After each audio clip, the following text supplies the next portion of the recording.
Anak kecil ini hanya punya satu keinginan sederhana, melihat ibunya tersenyum kembali. Namun, saat ia mencarikan suami untuk ibunya, tak seorang pun menyangka pilihannya justru mengungkap rahasia paling menyakitkan yang terkubur selama 7 tahun. Sejak ayahnya menghilang tanpa kabar, hidup mereka berubah drastis. Ibu yang dulu kuat, kini memendam sepi. Sementara anak yatim ini tumbuh terlalu cepat demi satu hal, kebahagiaan ibunya. Hingga suatu hari, sebuah keputusan polos dari seorang anak mengubah segalanya. Sebelum cerita ini berlanjut dan membuat hati kita bergetar, dukung channel ini dengan klik subscribe, like, dan share, agar kisah-kisah penuh makna seperti ini bisa terus kami hadirkan untuk menemani hari-harimu. Hujan turun pelan di sebuah desa kecil di pinggir kota. Atap seng rumah tua itu berbunyi berirama, seolah ikut mengiringi kesunyian di dalamnya. Di beranda rumah, seorang bocah laki-laki duduk diam, kakinya menggantung, matanya menatap tanah basah tanpa benar-benar melihat apapun. Namanya Arvena, usianya 11 tahun, namun sorot matanya terlalu dewasa untuk seorang anak. Sejak 7 tahun lalu, hidup Arvena berubah total. Di dalam rumah ibunya, Meralyn sedang menyiapkan sarapan sederhana. Sepiring nasi, tempe goreng, dan segelas air hangat. Gerakannya teratur, namun wajahnya menyimpan letuh yang tak pernah benar-benar pergi. Ia melakukan semuanya seolah tubuhnya bekerja sendiri, sementara pikirannya entah berada di mana. Arvena masuk perlahan. Ia duduk di kursi kayu yang catnya sudah mengelupas. Tak ada percakapan, hanya suara hujan dan sendok yang beradu dengan piring. Arvena mengenal kesunyian ini terlalu baik. Ia masih ingat samar-samar hari ketika ayahnya menghilang. Saat itu, Arvena baru 4 tahun. Ayahnya pamit pergi pagi-pagi, mengenakan jaket coklat lusuh dan membawa tas kecil. Senyumnya aneh, bukan senyum orang yang akan segera kembali.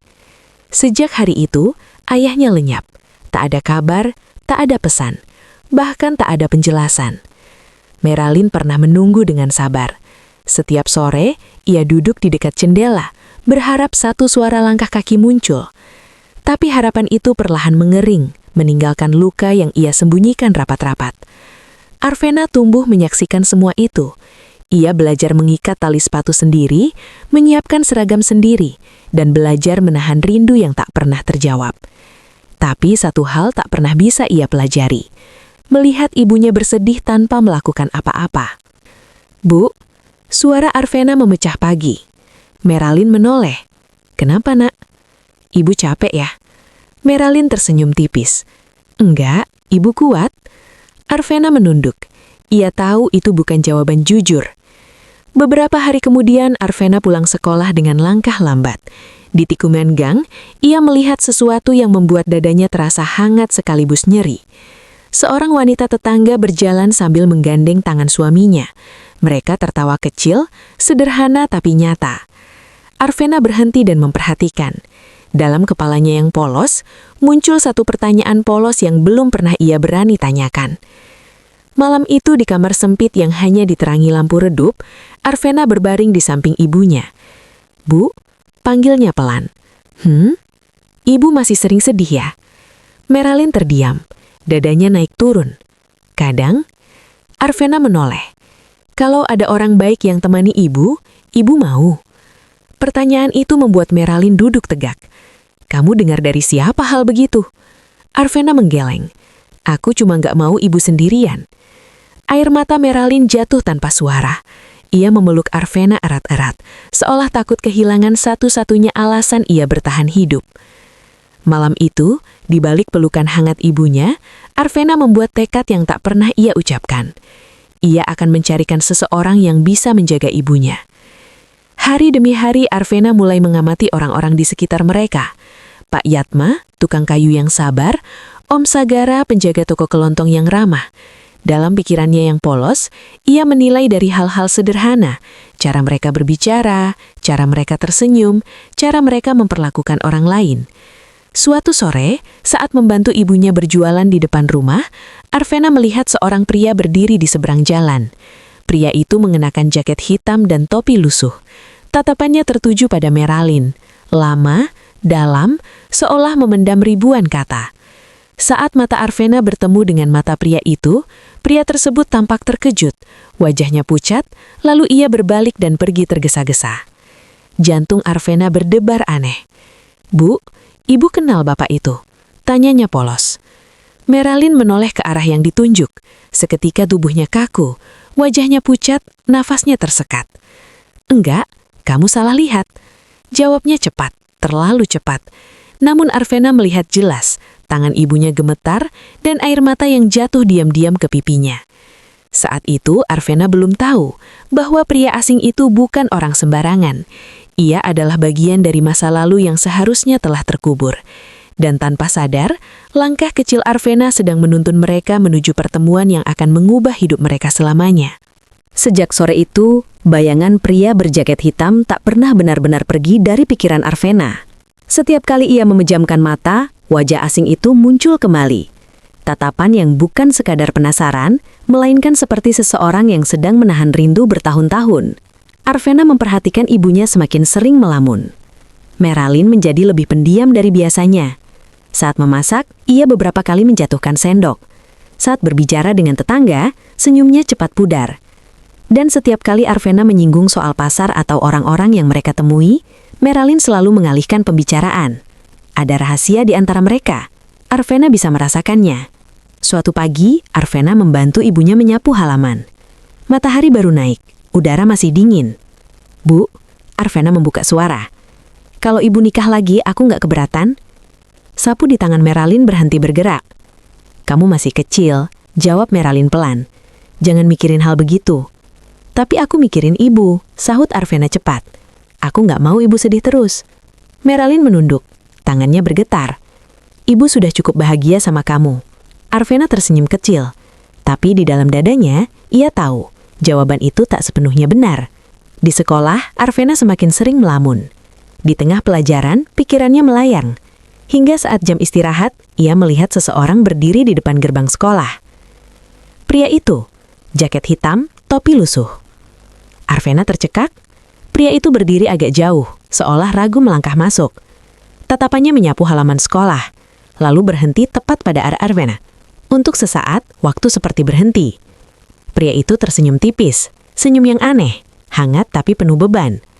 Lalu ia melangkah pergi meninggalkan Arvena dengan jantung berdegup keras.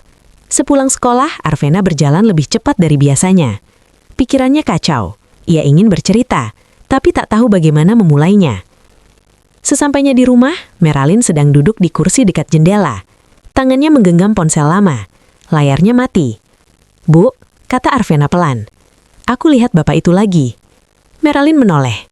Wajahnya pucat seketika. "Bapak yang mana?" "Yang kemarin di pasar." Meralin berdiri. "Kamu salah orang. Aku lihat dia di depan sekolah." Lanjut Arvena jujur. Dia lihat aku dan senyum. Napas Meralin tercekak. Air matanya mengalir tanpa bisa dicegah. "Jangan pernah sebut dia lagi," ucapnya gemetar. "Dengar Arvena, jangan." Arvena terdiam. Ia belum pernah melihat ibunya setakut itu. Malam itu Arvena sulit tidur. Ia memandangi langit-langit kamar, mendengar napas ibunya yang tak teratur. Dalam hatinya, satu hal menjadi semakin jelas. Pria itu bukan orang asing biasa. Dan jika pria itu membuat ibunya takut sekaligus sedih, berarti ada masa lalu yang belum selesai. Keesokan harinya, Arvena melakukan sesuatu yang tak pernah ia rencanakan. Ia mengikuti pria itu. Saat pulang sekolah, Arvena melihat pria itu berdiri di seberang jalan. Kali ini, pria itu tak langsung pergi, seolah menunggu. Arvena menelan ludah, lalu melangkah pelan-pelan mengikutinya dari kejauhan. Pria itu berjalan menuju halte tua, lalu duduk di bangku kayu yang catnya terkelupas. Arvena berani mendekat. "Pak," panggilnya. Pria itu menoleh cepat. Wajahnya tegang, lalu melembut saat melihat Arvena. "Kamu?" Suaranya serak. "Namamu Arvena ya?" Jantung Arvena serasa berhenti. "Bapak tahu namaku?" Pria itu tersenyum pahit. "Aku tahu banyak hal tentangmu." "Bapak siapa?" tanya Arvena lurus. Pria itu terdiam lama. Matanya berkaca-kaca. Tangannya mengekal seolah menahan sesuatu yang berat. "Aku," suaranya bergetar. "Aku hanya seseorang yang pernah sangat menyayangi ibumu." Arvena mengernyit. Kenapa Bapak pergi? Pertanyaan polos itu menghantam lebih keras dari apapun. Pria itu menunduk. Karena aku bodoh, dan karena aku takut. Arvena duduk di sampingnya, tanpa rasa curiga, tanpa prasangka. Hanya seorang anak dan rasa ingin tahu yang tulus. Kalau Bapak baik, kata Arvena pelan. Mungkin Ibu mau ditemani lagi. Pria itu menatap Arvena tajam. Ibumu masih sendiri. Arvena mengangguk. Aku pingin Ibu bahagia. Air mata pria itu jatuh. Di detik itulah, pria itu menyadari. Anak kecil di depannya bukan sekadar anak yatim. Ia adalah darah dagingnya sendiri. Namun Arvena belum tahu kebenaran itu. Dan niat polos Arvena baru saja membuka pintu menuju kenyataan yang tak akan bisa ditutup kembali. Sejak pertemuannya di halte tua itu, hidup Arvena terasa berbeda. Ada sesuatu yang bergetar di dadanya setiap kali ia mengingat wajah pria berjaket hitam itu. Tatapan yang terlalu dalam untuk sekadar orang asing. Pria itu memperkenalkan dirinya sebagai Gatra. Hanya itu. Tak ada nama lengkap. Tak ada cerita panjang. Namun cara Gatra menyebut nama ibunya terasa terlalu akrab. Arvena menyimpan semuanya rapat-rapat di dalam hati. Ia ingin bercerita pada Meralin, tapi ia takut. Tatapan ketakutan ibunya tempo hari masih jelas bertayang. Namun satu hal tak bisa ia abaikan. Gatra bukan orang jahat. Arvena bisa merasakannya. Dari cara pria itu berbicara pelan, dari matanya yang selalu basah setiap kali menyebut nama Meralin. Pagi itu, Arvena membantu ibunya menyiapkan kue untuk dijual. Meralin tampak lebih lelah dari biasanya. Lingkar hitam di bawah matanya semakin jelas. "Bu, nanti aku bantu jualan ya," kata Arvena. Meralin tersenyum tipis. "Kamu sekolah saja yang rajin." Arvena mengangguk, tapi pikirannya sudah melayang jauh. Ia sudah membuat rencana kecil. Rencana yang menurutnya sederhana, tapi sesungguhnya sangat berani. Di sekolah, Arvena hampir tak mendengar pelajaran. Ia menunggu jam pulang dengan gelisah. Saat bel pulang berbunyi, ia keluar lebih cepat dari teman-temannya. Dan benar saja, di seberang jalan, Gatra sudah berdiri. "Kamu datang lagi," kata Arvena tanpa ragu. "Aku hanya ingin memastikan kamu baik-baik saja." Arvena menatap pria itu lama. "Bapak mau ketemu Ibu?" Gatra terdiam. Wajahnya berubah tegang. "Ibuku masih marah." "Aku nggak tahu," jawab Arvena jujur. "Tapi Ibu sering sedih." Kalimat itu seperti menghantam dada Gatra. Ia memejamkan mata sejenak, menahan nafas. "Aku nggak berani," katanya lirih. "Aku sudah terlalu lama pergi." Arvena mengerutkan kening. "Kalau Bapak nggak datang, Ibu akan tetap sedih." Kesederhanaan logika anak kecil itu membuat Gatra terdiam lama. "Kalau aku bantu, Ibu mungkin mau ketemu." Arvena menatap Gatra, campuran harap dan takut bercampur di matanya. "Kamu berani?" Arvena mengangguk mantap. "Aku cuma mau Ibu bahagia." Sore itu, Arvena pulang dengan jantung berdebar. Ia menemukan ibunya sedang duduk di depan rumah, menatap jalan kosong.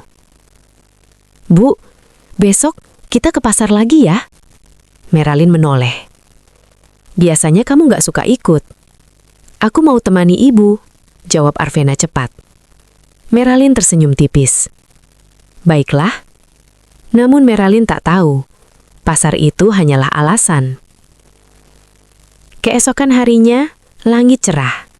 Arvena berjalan di samping ibunya menuju pasar. Tangannya sedikit gemetar, tapi ia berusaha tampak biasa saja. Setiap langkah terasa berat, seolah ia sedang menyeret takdir ke arah yang tak bisa dihentikan. Di dekat lapak sayur, Arvena melihat Gatra berdiri. Wajahnya tegang, tangannya berkeringat. Saat mata mereka bertemu, Gatra nyaris menggeleng, ragu. Namun Arvena justru menggenggam tangan ibunya lebih erat. "Bu," katanya pelan tapi jelas. "Ibu ingat, Bapak yang sering lihat kita dari jauh. Tubuh Meralin menegang. Langkahnya terhenti. Arvena, suaranya bergetar. Jangan. Namun sudah terlambat. Gatra melangkah maju. Perlahan. Seperti orang yang berjalan menuju vonis. Meralin, nama itu. Satu kata yang membangunkan 7 tahun luka. Meralin menoleh. Wajahnya memucat. Matanya membesar. Keranjang belanjaan di tangannya jatuh ke tanah. Sayur-sayuran berserakan di tanah. Kamu? Suaranya tercekak. Kenapa kamu ada di sini? Gatra menunduk. Aku minta maaf. Tangis Meralin pecah. Bukan tangis marah, melainkan tangis yang tertahan terlalu lama. Kamu pergi tanpa kabar. Kamu tahu apa yang aku rasakan. Arvena mundur selangkah. Jantungnya berdegup kencang. Ia tak menyangka reaksinya akan sekeras ini. Aku salah. Aku takut. Aku pikir kalian akan lebih baik tanpa aku. Meralin mengatau getir. Lebih baik? Aku membesarkan anakmu sendirian. Kata itu menggantung di udara. Anakmu. Arvena menoleh cepat. Bu, maksudnya? Meralin tersadar. Ia menutup mulutnya, air mata mengalir deras. Gatra menatap Arvena. Wajahnya hancur. Arvena? Suaranya gemetar. Aku... Diam, potong Meralin. Belum waktunya. Orang-orang mulai memperhatikan. Meralin menarik nafas dalam-dalam, lalu menggenggam tangan Arvena. Kita pulang, katanya tegas.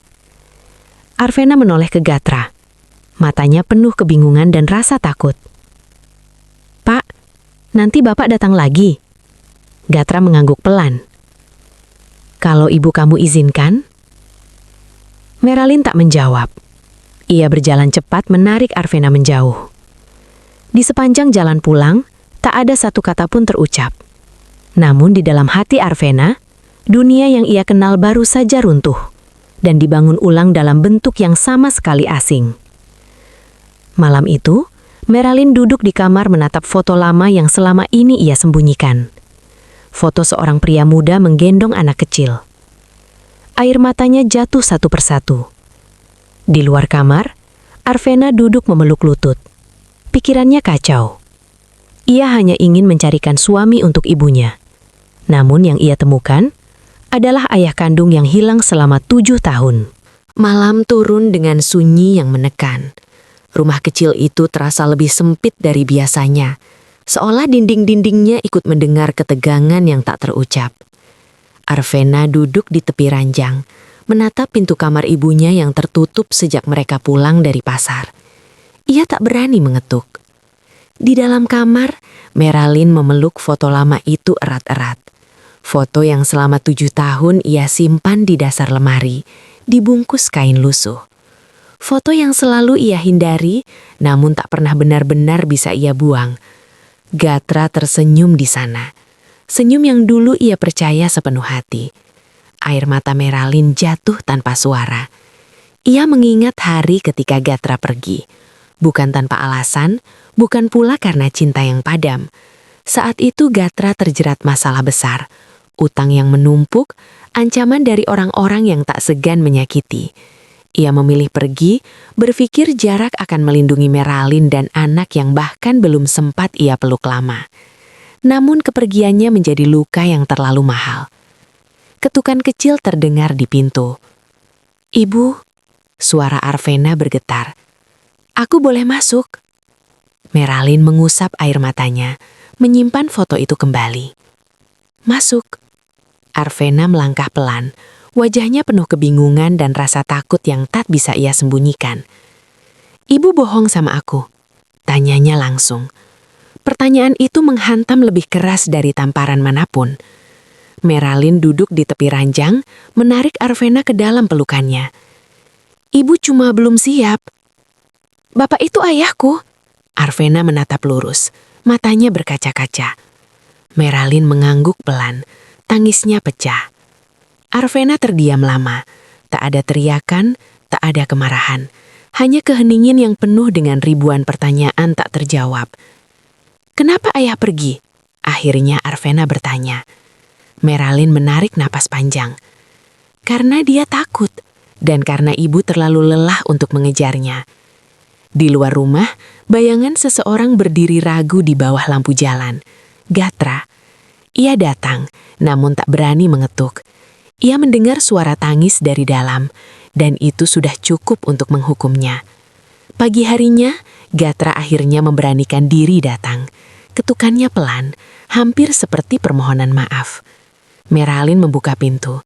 Wajahnya dingin, matanya sembab. "Kita perlu bicara," kata Meralin singkat. Mereka berdua duduk berhadapan. Arvena mengintip dari balik pintu kamar. "Aku nggak datang buat maksa," ujar Gatra lirih. "Aku cuma ingin minta maaf dan bertanggung jawab." Meralin tertawa pahit. 7 tahun, Gatra. 7 tahun aku sendirian. Aku tahu aku salah, tapi aku nggak pernah berhenti mikirin kalian. Arvena keluar dari kamar. "Kalau ayah mikirin aku, kenapa ayah nggak datang?" Gatra menunduk. Air matanya jatuh. "Karena ayah takut kamu membenci ayah," kata ayah terdengar asing namun hangat. Meralin berdiri. "Kamu datang terlambat." "Kalau masih ada kesempatan," kata Gatra cepat, "aku akan perbaiki semuanya." Meralin menatap Arvena. Wajah anak itu penuh harap yang menyakitkan. "Aku butuh waktu," katanya akhirnya. "Ini bukan cuma soal kamu dan aku, ini soal dia." Gatra mengangguk. "Aku akan tunggu." Hari-hari berikutnya berlalu dengan berat. Gatra datang dari jauh, kadang hanya berdiri di depan rumah. Ia membantu diam-diam, memperbaiki atap bocor, meninggalkan uang belanja di bawah pintu tanpa meminta balasan. Arvena melihat semuanya. Hatinya campur aduk. Ada rindu yang tak pernah ia sadari, dan ada marah yang belum sempat tumbuh. Suatu sore, Arvena duduk di samping Gatra di bangku depan rumah. "Kalau ibu nggak mau nerima ayah?" tanyanya pelan. Gatra tersenyum pahit. "Ayah akan tetap ada buat kamu. Dari jauh pun nggak apa-apa." Jawaban itu membuat dada Arvena sesak. Malam itu Meralin berdiri di depan jendela. Ia melihat Gatra berjalan pergi, sendirian. Untuk pertama kalinya dalam 7 tahun, hatinya goyah. Karena mungkin luka lama belum sepenuhnya mati. Dan mungkin cinta tak pernah benar-benar pergi. Hari-hari setelah kedatangan Gatra, terasa berjalan lebih lambat. Seolah waktu sengaja menahan langkahnya, memberi ruang bagi luka lama untuk bangkit dan menuntut penjelasan. Meralin menjalani rutinitas seperti biasa. Memasak, berjualan, tersenyum pada tetangga. Namun hatinya tak lagi setenang dulu. Setiap sudut rumah kini menyimpan bayangan masa lalu. Arvena merasakannya. Ibunya lebih sering terdiam, menatap kosong ke arah jalan. Dan setiap kali Gatra muncul di ujung gang, Meralin selalu berpura-pura sibuk, meski matanya diam-diam mengikuti setiap langkah pria itu. Sore itu hujan turun deras. Arvena pulang sekolah dengan seragam basah. Di depan rumah, ia melihat Gatra berdiri di bawah pohon mangga tua, tanpa payung. Bajunya basah, tapi ia tetap menunggu. "Ayah, kenapa nunggu di situ?" tanya Arvena polos. Gatra tersenyum kecil. "Ayah nggak enak masuk tanpa izin." Arvena menelan ludah. Kata ayah masih terasa asing di lidahnya, tapi juga hangat di dada. "Masuk aja, ibu lagi di dapur." Gatra ragu. Namun, akhirnya ia melangkah masuk. Begitu Meralin melihatnya, wajahnya langsung berubah. "Ada apa?" tanya Meralin dingin. "Hujan deras," jawab Gatra pelan. "Aku cuma mau pastiin Arvena sampai rumah." Meralin menatap mereka bergantian. Ada rasa kesal, ada rasa takut, dan ada sesuatu yang jauh lebih sulit ia akui. Rindu. Malam itu hujan belum reda. Listrik padam. Rumah kecil itu hanya diterangi lampu minyak. Dalam cahaya temaram, keheningan terasa menekan. "Kenapa sekarang?" Meralin akhirnya membuka suara. Kenapa kamu baru muncul sekarang? Gatra menarik napas panjang. Karena aku akhirnya berani. Berani apa? Suara Meralin meninggi. Berani melihat kami setelah aku hancur sendirian? Arvena duduk memeluk lutut, mendengarkan tanpa berani menyela. Aku salah, ucap Gatra lirih. Aku kira pergi adalah cara terbaik. Kamu gak pernah tanya, balas Meralin dengan mata berkaca-kaca. Kamu cuma pergi. Tangis Meralin pecah. Semua kemarahan yang ia pendam selama 7 tahun akhirnya keluar. Gatra terdiam, membiarkan dirinya dihantam rasa bersalah. Aku gak minta kamu balik sebagai suami. Aku cuma butuh kamu hadir sebagai ayah. Itu saja. Gatra menoleh ke Arvena. Matanya basah. Itu yang paling ingin aku lakukan. Hari-hari berikutnya Gatra mulai lebih sering datang. Tidak memaksa, tidak menuntut. Ia mengantar Arvena ke sekolah, membantu pekerjaan rumah dan pergi sebelum malam tiba. Semua dilakukan perlahan, seolah ia takut satu langkah salah akan menghancurkan segalanya. Tetangga mulai berbisik. Ada yang mendukung, ada pula yang mencibir. Namun Meralin tak peduli. Yang ia hadapi bukan omongan orang, melainkan luka di hatinya sendiri. Suatu malam Meralin duduk sendirian di dapur. Arvena sudah tidur. Ia menatap cangkir teh yang tak disentuh. Ia teringat masa-masa awal pernikahan mereka. Tawa kecil, mimpi sederhana, dan janji yang dulu terasa begitu mudah diucapkan. Ketukan pelan terdengar di pintu. Gatra berdiri di sana, wajahnya lelah. Ada yang ingin aku sampaikan, katanya. Meralin mempersilahkan masuk. Aku gak akan memaksa kamu memaafkan aku, tapi aku ingin kamu tahu, aku siap menebus semuanya. Bukan dengan kata-kata, tapi dengan waktu. Meralin menatapnya lama. Waktu gak bisa menghapus rasa sakit, tapi waktu bisa membuktikan, jawab Gatra tenang. Meralin terdiam. Di kamar, Arvena terbangun. Ia mengintip dari balik pintu. Melihat 2 orang dewasa paling ia sayangi, duduk berhadapan dengan luka masing-masing. Dadanya terasa sesak. Ia teringat niat polosnya di awal, mencarikan suami untuk ibunya. Kini ia sadar, yang ia lakukan bukan sekedar mempertemukan 2 orang, tapi membuka luka yang belum sembuh. Keesokan harinya, Meralin mengajak Arvena berjalan ke tepi sungai kecil di belakang desa. Kata Meralin, ibu bingung. Kata Meralin jujur, ibu takut terluka lagi. Arvena menggenggam tangan ibunya. Aku juga takut, Bu. Tapi aku lihat ayah berubah, ucap Arvena pelan. Dan aku lihat ibu masih peduli. Meralin menatap anaknya. Air matanya jatuh. Untuk pertama kalinya ia menyadari betapa dewasa anak kecil ini. Malam itu Meralin berdiri di depan pintu rumah saat Gatra hendak pergi. Jangan datang tiap hari, katanya. Gatra mengangguk. Aku ngerti. Tapi jangan pergi juga, kata Meralin lirih. Gatra menatapnya. Harapan menyala di matanya. Aku akan tunggu. Pintu ditutup perlahan. Meralin bersandar di sana, nafasnya gemetar. Karena untuk pertama kalinya, ia mulai mempertimbangkan sesuatu yang selama ini ia takutkan, memaafkan. Dan di balik semua itu, Arvena tersenyum kecil. Ia tahu, perjalanan mereka belum selesai. Namun setidaknya, pintu yang tertutup rapat selama 7 tahun, kini mulai terbuka. Pagi itu, desa masih diselimuti kabut tipis, ketika sebuah mobil hitam berhenti di ujung gang. Keberadaannya mencolok, kontras dengan rumah-rumah sederhana di sekitarnya. Dari dalam mobil turun seorang pria bertubuh besar dengan jas kusam dan tatapan tajam. Namanya Rendra, seseorang yang gak terharapkan tak pernah ia temui lagi. Arvena yang sedang menyapu halaman melihat pemandangan itu dari kejauhan. Ada rasa tidak nyaman yang tiba-tiba merayap di dadanya. Pria itu tak seperti tamu biasa. Langkahnya mantap, penuh tujuan. Tak lama kemudian, Gatra muncul dari arah berlawanan. Saat matanya menangkap sosok Rendra, wajahnya seketika menegang. Nafasnya tertahan. Kita perlu bicara, kata Rendra dingin. Gatra menoleh ke arah rumah Meralin. Ia tahu percakapan ini seharusnya tak pernah sampai ke sana. bukan di sini. Namun Rendra melangkah lebih dekat. 7 tahun kamu kabur. Aku cuma mau yang jadi hakku. Arvena berhenti menyapu. Ia mendengar setiap kata. Meralin keluar rumah, heran melihat dua pria itu berdiri saling berhadapan. Ada apa? Rendra menoleh, menilai Meralin dengan tatapan sinis.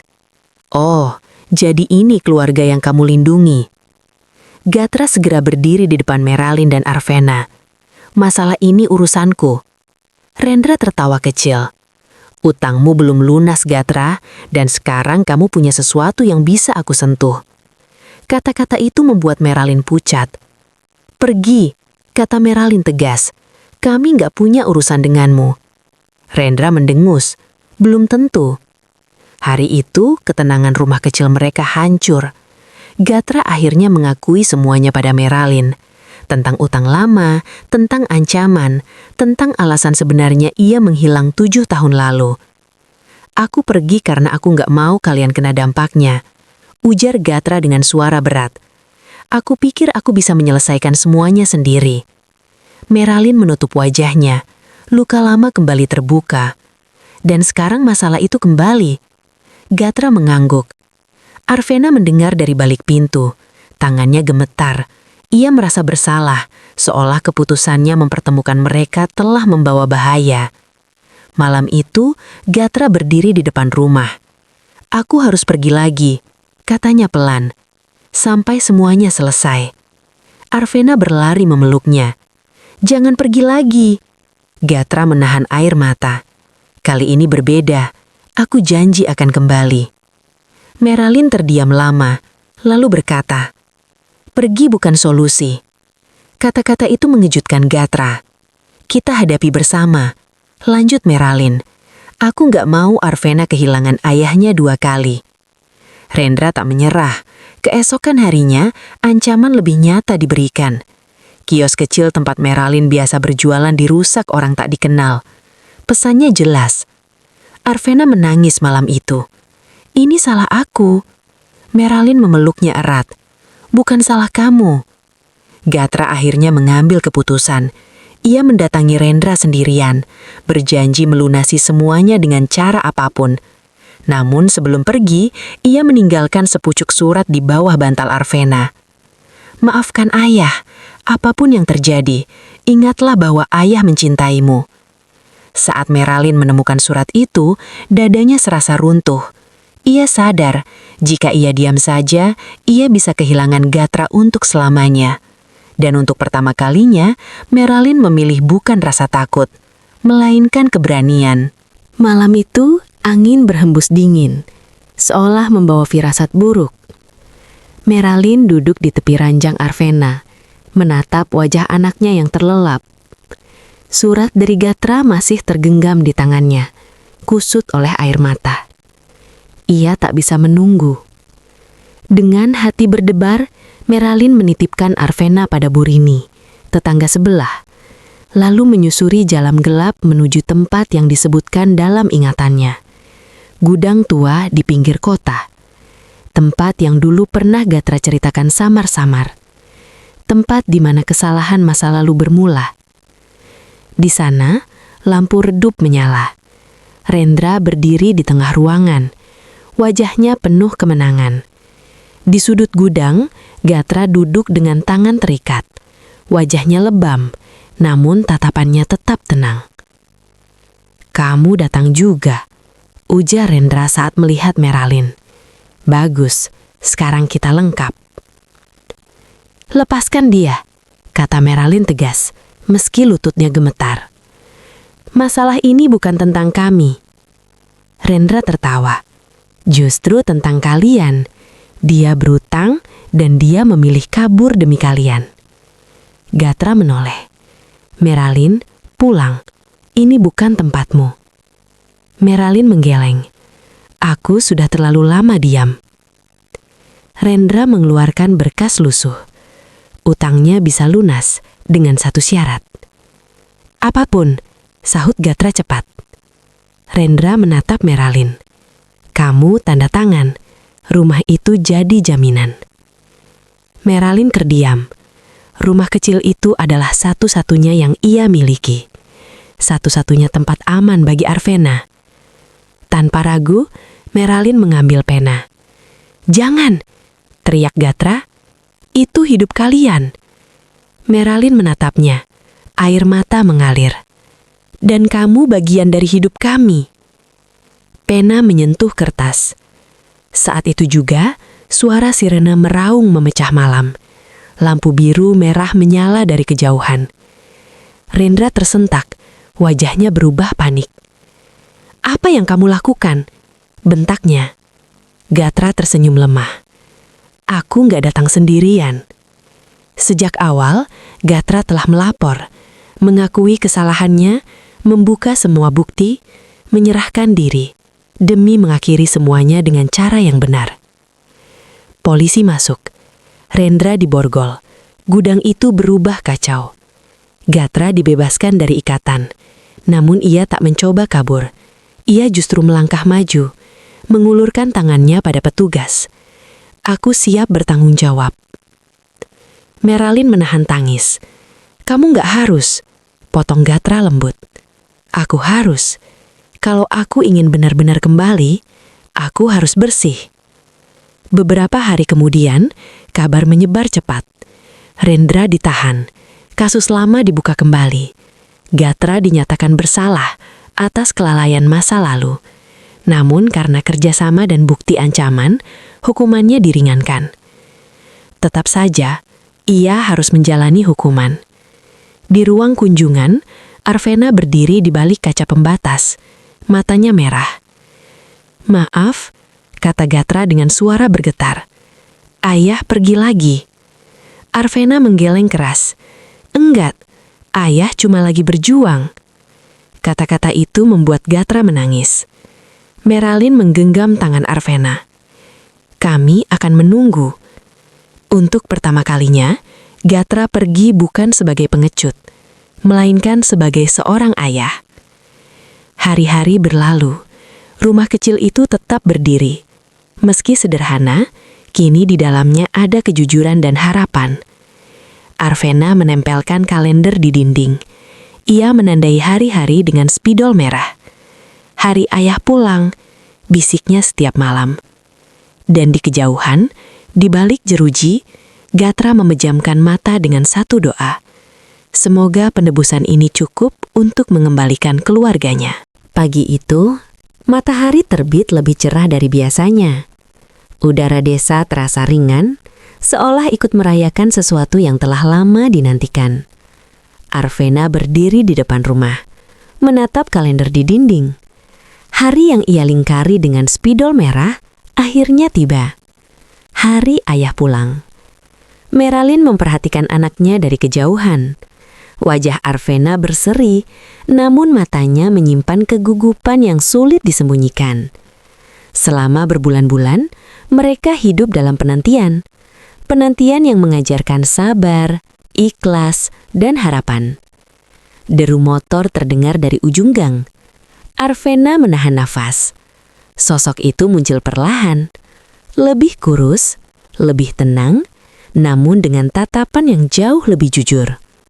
Gatra berhenti di depan rumah. Ia turun, berdiri ragu, seolah takut pintu itu tak lagi terbuka untuknya. Meralin melangkah mendekat. Tak ada kata-kata, tak ada air mata berlebihan. Hanya tatapan panjang yang memuat semua luka, penyesalan, dan rindu. Gatra menunduk. "Aku pulang." Arvena berlari dan memeluknya erat. Gatra terkejut, lalu membalas pelukan itu dengan tangan gemetar. Untuk pertama kalinya sejak Arvena lahir, ia memeluk anaknya tanpa takut harus pergi lagi. "Maaf karena lama," bisik Gatra. Arvena menggeleng. Ayah pulang tepat waktu. Hari-hari berikutnya diisi dengan hal-hal sederhana. Sarapan bersama, tawa kecil, cerita-cerita yang dulu tertunda. Gatra tak lagi menjanjikan dunia. Ia hanya hadir. Setiap hari, setiap pagi dan malam. Suatu sore, mereka duduk bertiga di teras rumah. Matahari tenggelam perlahan mewarnai langit jingga. Aku mau jujur, kata Gatra pelan. Aku nggak minta diulang dari awal. Aku cuma minta kesempatan menjalani sisa hidup dengan benar. Meralin menatapnya lama, lalu mengangguk. Kita mulai dari hari ini. Bukan sebagai penghapus masa lalu, tapi sebagai penerimaan. Beberapa bulan kemudian, rumah kecil itu direnovasi seadanya. Bukan karena uang berlebih, tapi karena kerja bersama. Tetangga datang membantu. Senyum tak lagi terasa dipaksakan. Di suatu malam tenang, Arvena bertanya, "Bu, Ayah, jadi aku berhasil mencarikan suami buat Ibu." Meralin meninyum, mengusap rambut Arvena. "Kamu bukan mencarikan, kamu mengembalikan." Gatra menahan air mata. Karena sesungguhnya, bukan Arvena yang menemukan ayahnya, melainkan cinta kecil yang begitu tulus, yang menuntun dua hati dewasa kembali pulang. Kisah ini mengajarkan kita bahwa luka masa lalu memang tak mudah dilupakan. Namun keberanian untuk jujur dan bertanggung jawab selalu membuka jalan pulang. Kadang yang paling dewasa bukanlah orang tua, melainkan hati kecil seorang anak yang hanya ingin melihat orang yang ia cintai bahagia. Dari ketulusan itulah pengampunan lahir, dan keluarga yang hilang pun bisa kembali utuh. Terima kasih sudah meluangkan waktu menonton hingga akhir. Semoga cerita ini bisa menjadi pengingat bahwa harapan tak pernah benar-benar mati, selama masih ada cinta dan niat baik di dalam hati. Jangan lupa subscribe, like, dan bagikan video ini agar kisah-kisah penuh makna lainnya terus bisa kami hadirkan untuk kalian. Sampai jumpa di video berikutnya, dan semoga setiap cerita yang kami bagikan selalu menemani langkah hidup kalian.